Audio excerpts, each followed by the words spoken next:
Get in the boat, boy. Boy. Boy. Boy. Boy. I told you, boy. Boy. Boy. No place for a boy. Sit. How is this possible? Hello everybody, welcome to the channel. This is me trying my hand at reviewing video games. Now these reviews are going to be my personal opinion, and I'm not going to be reviewing them on a number system like from 0 to 10 like a lot of people do. Instead I'm going to judge the games whether they are worth your time and worth your money, what platform they're on, and how the performance is in my experience. Today I'm going to be talking about God of War Ragnarök Valhalla DLC. Now when this got announced in the Game Awards in December 2023, I was quite excited because they announced a roguelike mode extended onto God of War Ragnarök, which is already an excellent game. I have my dislikes about the game, but I love the God of War series in general, especially the original trilogy, which are my favourites. I'll talk a little bit about God of War in general. So when the 2018 one came around, I got excited because Kratos is one of my favourite video game characters of all time. God of War 3 is the reason I bought a PS3. I bought a whole console for one game. They got me.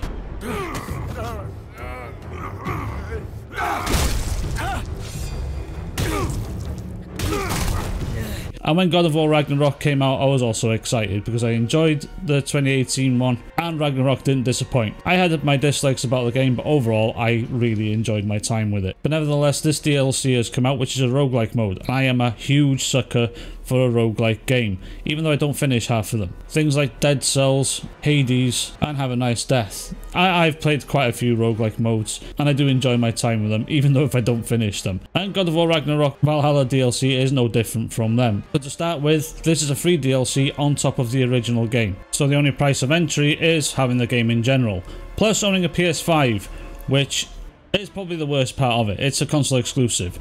My view on console exclusives are not to everyone's taste, but I don't like console exclusivity because it just gates people away from being able to play every game on whatever platform you want to buy them. So with it being locked to PS4 and PS5 at the moment, that is a downside. Soon, I can imagine this will drop on PC, but for PC players, I'm going to keep this as spoiler free as possible. I just want to give you an overall look into what the game is and what the DLC has to offer. And like I said, whether it's worth your time and essentially whether it's worth your money, because at the end of the day there's always a price to entry, even though the DLC is free. But considering I had the game already, I clicked download, I got it, and I wasn't disappointed. So I'm going to talk about quickly the story beats. There is a story to this. Santa Monica Studio went out of their way and actually created a good story towards this. Now I'm not going to talk about how the story goes, but it has a great callback to the original God of War games, which is something I really liked. They went above and beyond, considering they gave this DLC out for free to the existing players of the game, which in my opinion, that is absolutely fantastic. There was no extra charge, and they really didn't have to go above and beyond because the combat and the gameplay is actually just more of the same of what you get in the original game, but there are added stuff onto it, such as the weapons. So you have the weapons you used in the main game, you have the Leviathan axe, you have the Blades of Chaos, and the new addition to God of War Ragnarok, which was the spear.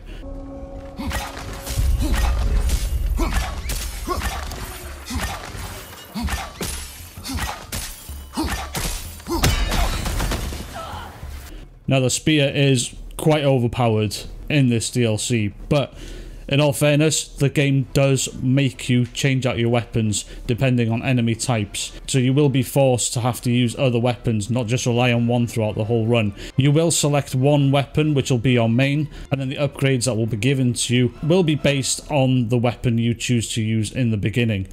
But it doesn't stop you from using the other weapons, just as it does in the main game. Because beating things to a pulp as Kratos is actually really fun. Plus, there's an added new weapon, but I'm not going to spoil it, because it's part of the story and it is actually really cool. So in usual roguelike fashion, you will have an upgrade path, similar to how Hades is. So in every run, you will have an upgrade path per run. Then those upgrades will disappear every time you restart a run. So there will be chests you can find where you'll have runic upgrades, you'll have weapon upgrades and general combat buffs that Kratos has within that run. And like I said before, A lot of them are tied to the weapon you use, but there will be cooldown bonuses, you'll have extra strength, you'll have more health, so on and so forth, and they are temporary upgrades that you'll get through every single run. There's a tablet where you can spend currency to boost those upgrades you already have within that run.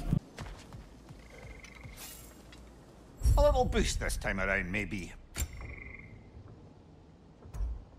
But that currency will disappear within that run as well, just like any other roguelike. There are also later on upgrades you can get that cause a debuff for a limited amount of time. Mimir, can you hear me? Has my voice broken through? Sigrun? Yes! Hello!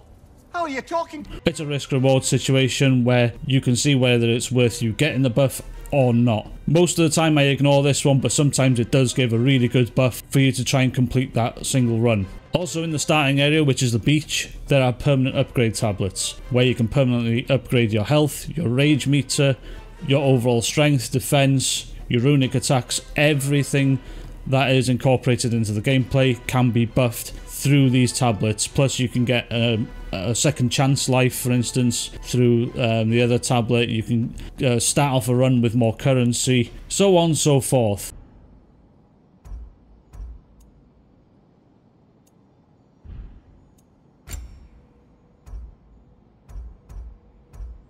So there is a permanent upgrade path as well. So unless you're a masterful gameplay god, you will probably need these upgraded quite a bit just to get to the end game. The armor that Kratos wears is all aesthetic. It is not tied to stats at all, but you can unlock armor skins as you complete runs. So armor is completely aesthetic only, so you can just choose to make Kratos look however you want him to. Personally, I like the old school look where he doesn't really wear much armor. And before you start each run, you can choose what shield and what rage abilities Kratos uses within the run. This is quite cool because if the ability that you choose is actually shining, if you can see it on the screen, you get extra currency within the run. So it's currency that you will get to spend on the beach. So there's the permanent currency, which is pretty cool. There is quite a few currencies. I don't remember which one's which all the time, but using whichever one's shiny at the time, you can get bonus currency so you can spend for your permanent upgrades. So overall, I think this DLC is actually fantastic. The gameplay is fun. Like I said, beating the shit out of things as Kratos is actually fun.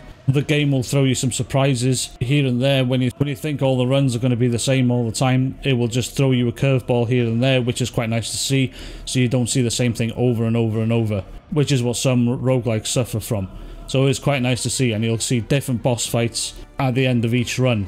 Now, I wish there was a way to complete this roguelike mode in one go, but it's not even possible. You get to a certain stage in the roguelike mode and it'll just shove you back to the beginning automatically because it's part of the story. But I think after 3 or 4 runs, I don't quite remember, then you're actually able to complete a full run. But because of the story beats and how it goes, which I think this is a big bonus, you have to actually get to the end multiple times to actually finish and get the ending of the story, which in general is pretty good because there is about 15 hours gameplay, depending how you play, 15 to maybe 20 hours gameplay here, and you can restart a fresh run whenever you want, and you can select difficulty options anywhere from easy to give me God of War, I think so there's a lot of difficulty options there. So if you want to challenge yourself or you just want an easy ride through the story, you can do it whichever way you fancy. Overall, this game is definitely worth your time if you already have the game. If you don't have it and you just wanted to play the roguelike mode, I would wait for a sale. And if you don't have a PS5 and you have a PC, well, wait for it to come on PC. But do I think this DLC is worth your time and money? Sure, it is, but I still wouldn't pay full price for a game just to get this DLC. If you like the main game, it's a bonus. If you want it just for the DLC, I would wait for a sale. And that's my thoughts on God of War Ragnarok Valhalla. I hope I did a good enough job of reviewing this one.